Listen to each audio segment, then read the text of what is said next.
Les enterrements se succèdent et les chiffres correspondent enfin au vécu de la population. Ils ne sont pas 69 000, mais 180 000 morts dus à la Covid. Un recomptage glaçant des décès qui positionne le Pérou en pays le plus touché du monde par rapport à sa population de 33 millions d'habitants. La Première ministre fait valoir la transparence et la nécessité d'adapter la politique sanitaire grâce à la nouvelle méthode de comptage. Nous aurons des chiffres plus exhaustifs et des chiffres qui, comme l'a dit le ministre de la Santé, seront très utiles pour surveiller la pandémie et prendre les mesures appropriées pour y faire face et, espérons-le, pour la surmonter à court terme. Tous les cas suspects ou probables seront désormais comptabilisés.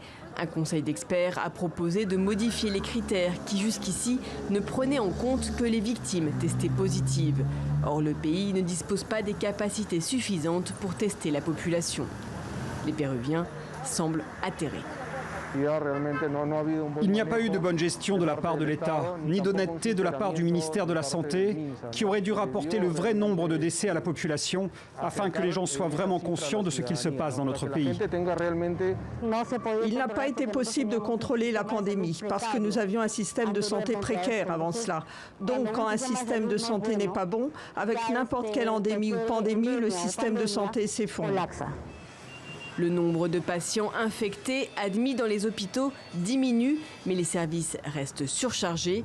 Quant à la vaccination commencée en février, elle progresse lentement.